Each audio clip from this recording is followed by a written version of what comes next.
What's happening, guys, and welcome back. We got an episode over topwater fishing because we've been getting messages left and right about what topwaters to throw out there. People really want to get on this bite because it's pretty fun. To be honest, sometimes, depending on the conditions, this is going to get you the most bites out of any other bait. The other day, I was just out with a buddy of mine, and we literally could only catch them on topwater because of the conditions and the way that the fish were feeding. So it's really important to be able to see when that transition happens so that you can get on the best bite possible.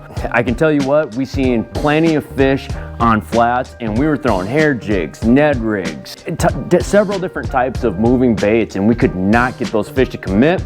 And as soon as we threw that topwater out there, it definitely yielded us quite a few bites, and we weren't able to get those fish to trigger otherwise without using those baits. But topwater fishing can get a little bit complicated out there if you don't know what you're supposed to be throwing. So we're only going to talk about Mille Lacs Lake smallmouth fishing just to keep it on track and to make it a little bit easier. We'll do another episode about largemouth fishing later on as the season progresses.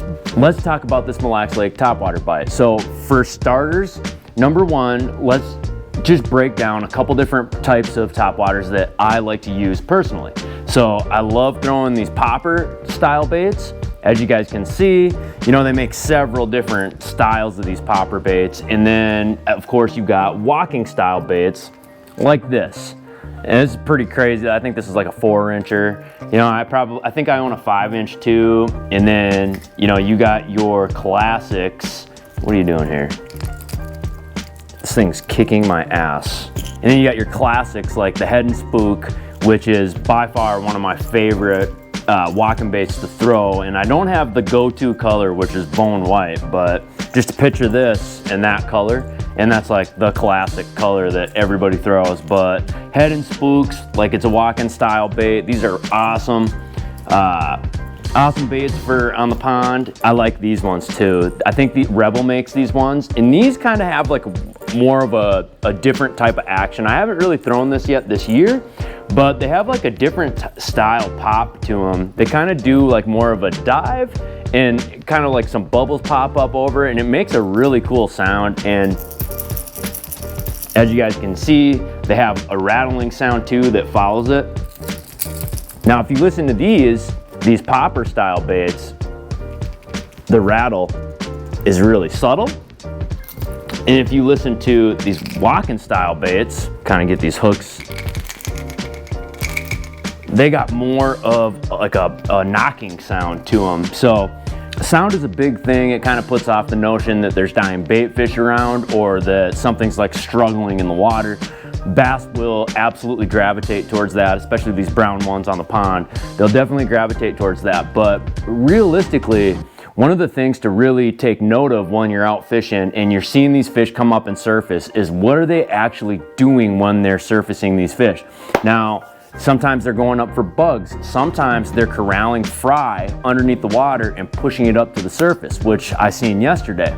Sometimes it's perch. It just really depends on the situation, and to be able to identify that situation is really going to help as far as success goes and how many bites you're actually going to get. Okay, so we talked about the different style of poppers. Now, when and where should we use them at? So first off, I would say that these walking baits, especially the bigger ones, like that's a gigantic one, and you can, of course, you can throw it out there. And then you got your medium-sized ones or your smaller-sized walking baits. I think that those are most successful when it's going to be cloudy with a little bit of ripple on the water. I think that that really attracts those fish and gets those fish to get underneath it. Now, smallmouth can see incredibly far. Their senses are very good. They're going to know that that bait's in the area. Now, a lot of times I hear guys saying that I can get those fish to follow my walking bait, but I can't get them to commit. That's a for sure sign that you need to change something up. They're turned off about the style of bait that you're using. Now, here's the other thing, is that no matter what style of walking bait that you're using, you could use a topwater this big, and I'm pretty convinced that those smallmouth will get underneath it and at least check it out at the bare minimum. Based on, you know, look at what happens when you pull your boat over a school smallmouth. The first thing they want to do is get underneath it and check it out. So I would guess that any size, style, topwater that you're throwing out there is gonna gravitate fish to get underneath it. So that's not really a good sign that you're throwing the right bait. Getting them to strike that topwater is the sure sign. Now, yesterday we ran into a situation where the fish were missing the bait quite a bit. Now, another thing that was happening was we were seeing fish surfacing everywhere, all over the place, but we couldn't get them to hit our baits. Right then and there, it gave me the notion that we needed to make a change, right? We needed to make a change because we couldn't get bit on the poppers that we were throwing. One thing that I did was I way downsized my popper. I went from a popper that was around this size and downsized to a popper like this, and that really seemed to do the trick. I got 4, 5, 6 bites like all in a row, just downsizing that popper to make it look more like what they were targeting on the flat. So, you know, there are multiple different situations that call for this, and to be honest, I think that there are definitely times on the pond, especially, that you're gonna get more bites throwing this than you could throwing any other bait, just because of the way that the fish are feeding. So that's key. Identify the way that those fish are feeding. Use your eyes, look around you. Definitely utilize your forward-facing sonar too. You can scan around and look at the way that the fish are positioned up in the water column, and that's gonna give you a surefire way, or a surefire sign that you need to be throwing a topwater plug. Now, for me personally, those two scenarios are very ideal for me, and this is like one of my favorite ways to fish them. So I kind of do get a little bit locked into this, even when it's uncalled for, or even when the conditions aren't perfect for it. Sometimes I know that I can catch them, and instead I just want to see that topwater explosion, so I just lock it in my hand. But yesterday was definitely kind of a weird day because it was the only thing that I could get bit on. We got bit on a hover rig, and the rest all came on topwater. So that was definitely a treat for me in a way, and a little bit of a surprise to my clients. Okay, so just to summarize, our two scenarios are gonna be cloudy with a little bit of ripple is gonna equal more of the walking style baits. And how do you know if you have a walking style bait that's too big or too little? There's a really good way to tell, and that's gonna be the way that the fish behave towards it and what you're seeing on the water. So for example, I'll give you a scenario. If you're seeing fish surface everywhere like we did yesterday, and you're throwing this big hoss out there and you're not getting bit on it, odds are you need to make a change. Whatever that change may be is gonna be to what you're seeing while you're out on the water. Next is gonna be your ideal situation for a popper, which is gonna be clear, calm, flat conditions. You know, even if it's not clear and it's a little bit cloudy out like yesterday, it's still gonna be a great option as long as the water is pretty laid down, pretty good. Now, obviously, there are gonna be situations where you can throw that popper when there is ripple and it is cloudy, and they're gonna eat it better. But you adapt to what you're seeing on the water, not just to a baseline of rules that I'm giving off. So that is kind of like the summary of fishing topwaters. Now, next, let's get into the setups, because the setups is uber important, because it's gonna really dictate how well your bait plays on the water and what it's actually doing out there. Like, I really think that if you're using the wrong line, you're definitely gonna have the wrong action with that popper, and that's gonna really limit how many bites you're gonna get out on the water. So I'm gonna start with my bait caster setup. This is a 7'3" medium action bait caster. Medium action, you do want like a little more light action rod, so I would not suggest a medium heavy with that. And I'm using the Daiwa Tatula 100 HSL. 20-pound braid to a 20-pound mono leader, and my mono leader is only like, you know, I'm guessing it's a couple feet long, 18 inches, 17 inches or so. So we got a little piece of monofilament 20-pound leader, and then we have our popper, and this is a Rapala X-Pop or X-Rap Pop 07, you know. But anyways, this setup, the way that I have this rig, is crucial for landing percentages. As you guys can see, we got the 20-pound monofilament leader, which is vital to making this bait sit on top of the water the right way. Now, if you were using 20-pound fluorocarbon, it's gonna make this bait want to dive. It's gonna push that bait down and really nose the bait down like this to where you're not gonna get the right action, versus the monofilament just wants to float. Just based on the material that it's made out of, it's gonna wanna float. That's gonna really keep that bait facing upwards and have it riding the surface a lot more unilaterally. And when you tug on it, the amount of pop that you get from this is really good. So definitely an attention seeker on this one. This one's gonna pull fish and has tremendous draw power on it, depending on the action that you give it. Now, you can work this several different ways. The way how that I work this is I let the fish dictate how I'm going to work it, but I might pop it nice and slow, or I might work it really fast back to the boat. Now, like I said before, setup is crucial, and the way that you set the hook and your timing is gonna be everything after your setup. So if I was gonna put this on a pyramid of prioritization, I would say that first, your setup is gonna be number one, but then next is gonna be the way that you're setting the hook on these fish. Your landing percentage is gonna go way up if you follow these steps. So number one, visualize the bite. So when that fish comes up and surfaces for the bait, definitely be watching. Now, I can't tell you how many times I look down at my live scope to search around and all of a sudden, boom, I get the explosion. Now, oftentimes what fishermen do is they react to what they're seeing on the water. So when you see that fish jump and you set the hook immediately, you're obviously pulling the bait away from them. One really helpful tip that I'm gonna show you guys in this video, watch how I set the hook. Now I'm gonna wait.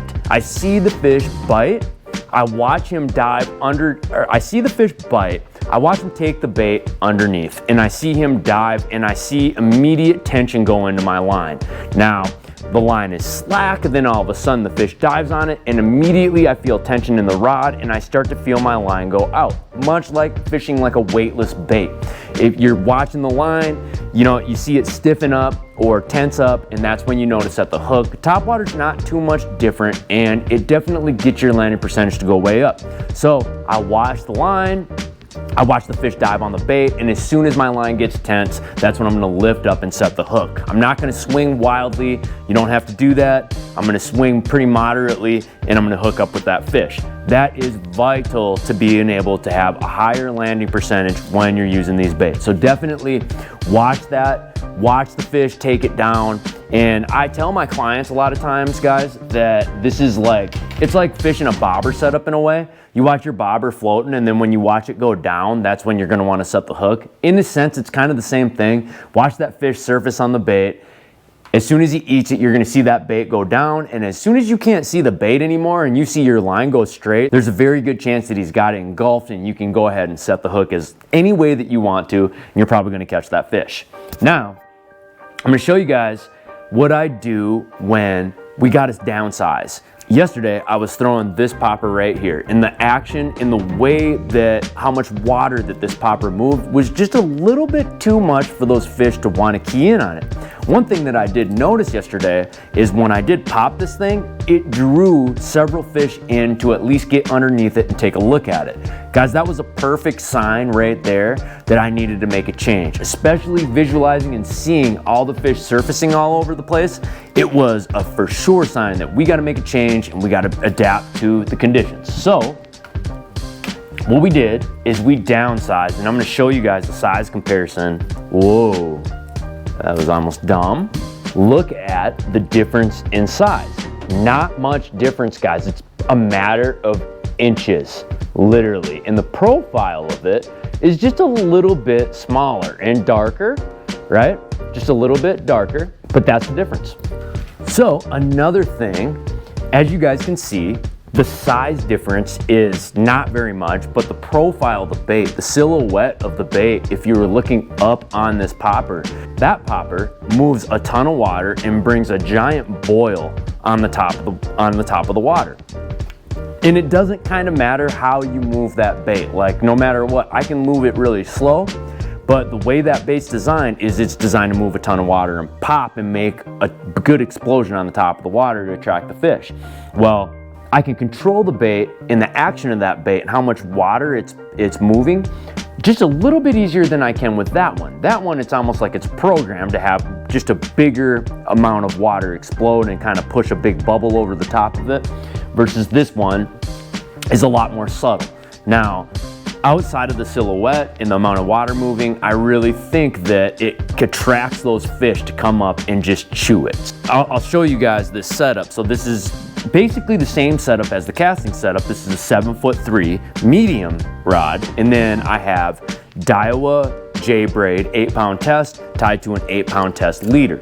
Now, the 8-pound test fluorocarbon, remember before I was telling you guys fluorocarbon sinks. Now this is really light line. This is 8-pound test. It's not gonna put too much stress on that bait. It's gonna nose it down just a little bit more than what I'd want to, but I'm not gonna put a monofilament leader on this one because I've tested it out quite a bit, and that 8-pound test does seem to do the trick. And it doesn't impede the action of the bait too much to where I just don't want to throw it that way. So whenever I throw this bait, especially this one on this setup, I have used my other setups and bigger baits before I downsize and get this small. So for me personally, Cadence is going to be up there and on the list of ways to catch these fish.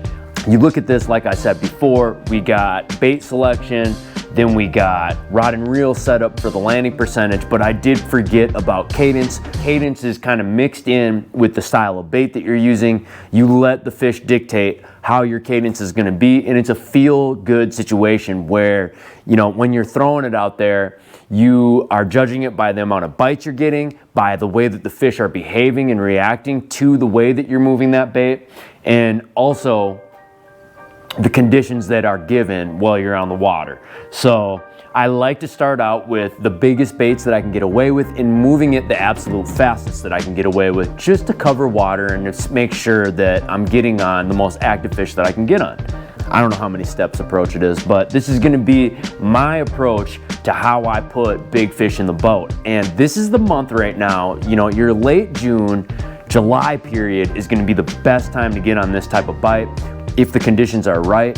All right guys, if you guys like this episode, a free way to support me on the channel is to go ahead and like, subscribe, and comment in the video. Ask me questions, man. If you guys have any questions over these topwaters, I've been getting a lot of messages on Instagram because we've been posting on our story a lot, and guys are just asking me all the same questions, and I figured I'd do a video on topwater fishing. Why not? If you guys are looking to get on this bite, send me a DM. Let's get you out there. If you guys are wanting to book a guide trip, we can definitely make that happen. I'm starting to fill up for September and October. I strongly suggest that you guys book for that time frame too as well. That's a great time to be out on the water and catch bass. And one thing to note too, September and October, they're kind of my favorite months on the pond just because nobody's out anymore. Like, all the kids are in school, parents are working full force and running their kids to football practice. They don't got time to fish, which leaves less and less boats out on the water, and it gives me a lot more peace and a lot more stuff to run without bumping into boats every single spot that I go to. So I'm really looking forward to that. But in the time being, let's get out, let's get you out there, and let's get you guys catching them on baits like this, because I don't think that a lot of people get to experience this type of bite while they're out on the pond. A lot of people are catching them with their traditional Ned rigs, swimmers.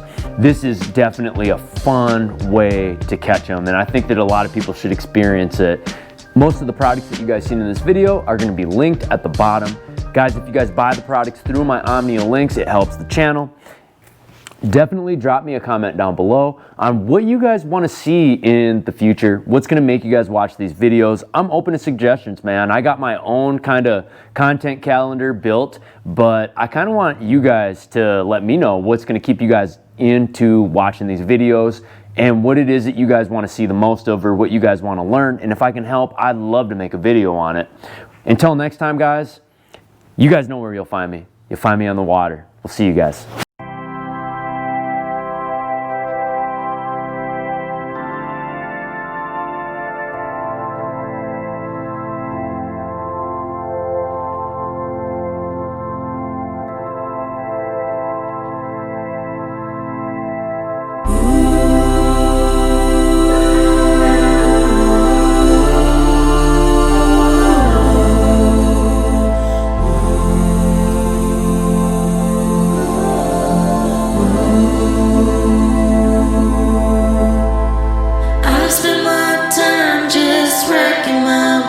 just to fill the space, but